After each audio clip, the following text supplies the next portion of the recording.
പൊന്നു മോനെ എന്നാ മഴയാടാ. മഴയ്ക്കൊത്ത ഇടിയും അതിനൊത്ത മിന്നലും. ഇപ്പഴില്ല, പക്ഷെ ഉണ്ടായിരുന്ന മോനെ നല്ല മിന്നലായിരുന്നു. അതുകൊണ്ട് ഞാൻ പിന്നെ ഒന്നും നോക്കിയില്ല മോനെ. എനിക്ക് വീട്ടിലിരുന്നിട്ട് ഇരിപ്പുറച്ചില്ലടാ. എടാ മോനെ, കയ്യിലൊരു ബൈക്കിന് താക്കോലും പിന്നെ രാത്രി മഴയും കൂടെ ഉണ്ടെങ്കിൽ പിന്നെ നമ്മൾ സ്വാഭാവികമായിട്ടും മഴയത്തിലൂടെ ഇറങ്ങത്തുള്ളൂ. എന്നാ പിന്നെ ഞാൻ നൈസായിട്ട് ഒന്ന് കുറച്ച് റൗണ്ട് അടിക്കട്ടെ മോനെ. ശരി എന്നാ.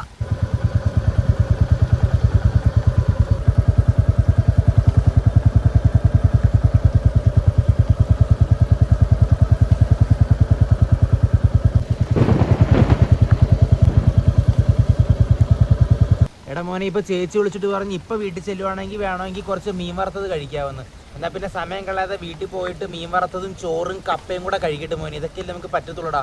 എന്നാൽ പിന്നെ ശരി എന്നാ മോനെ, പോയി കഴിച്ചേച്ചും വരാമേ. ഞാൻ വന്നു, ഫുഡ് എടുക്കൂ. പുളിശ്ശേരി, മീൻ വറുത്തത്, നല്ല ചമല മീൻ കറി. ചേച്ചി കപ്പയില്ലേ? ചോറ്, കപ്പ.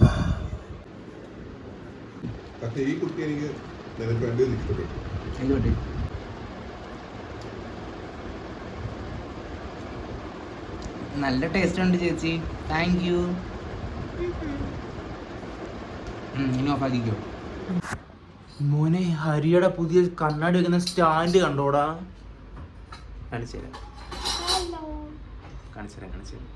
ഇത് നോക്കട്ടെ, ഇതാണ് അവൻ്റെ കണ്ണാടി വെക്കുന്ന സ്റ്റാൻഡ്. ഇങ്ങോട്ട് അടുത്തോട്ട് വാ.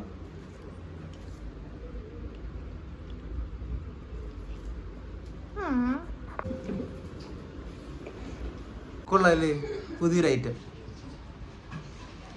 മോനെ, സംഭവം എന്താണെന്ന് വെച്ചാൽ ഇതിങ്ങനെ നീട്ടി വെച്ചില്ലെങ്കിൽ ഈ നെറ്റ് കയറുന്നത് കയറി അങ്ങ് ഉച്ചി എത്തി മോനെ. അതുകൊണ്ട് ഇത് ഞാൻ വെട്ടാതെ ഇങ്ങനെ എന്നത്തേക്കുമായിട്ട് ഇങ്ങനെ സൂക്ഷിച്ചങ്ങ് വെച്ചാലോ എന്ന് വിചാരിക്കുമായിരുന്നടാ. മുടി വെട്ടിയാലല്ലേ അവിടെ പിന്നെ വളരാതിരിക്കത്തുള്ളൂ. എന്നാൽ പിന്നെ വെട്ടാതിരിക്കാമെന്ന് വിചാരിച്ച്. ഇതാണ് മോനെ എൻ്റെ തുറുപ്പ് ചീട്ട്. ഇതാ ഇന്നത്തെ എൻ്റെ ഷോട്ട്. ഇത്രേ ഉള്ളൂ എൻ്റെ ഇന്നത്തെ ഷോട്ട്. അപ്പോൾ ശരി മോനെ, എന്നാ നാളെ കാണാം. ചാ.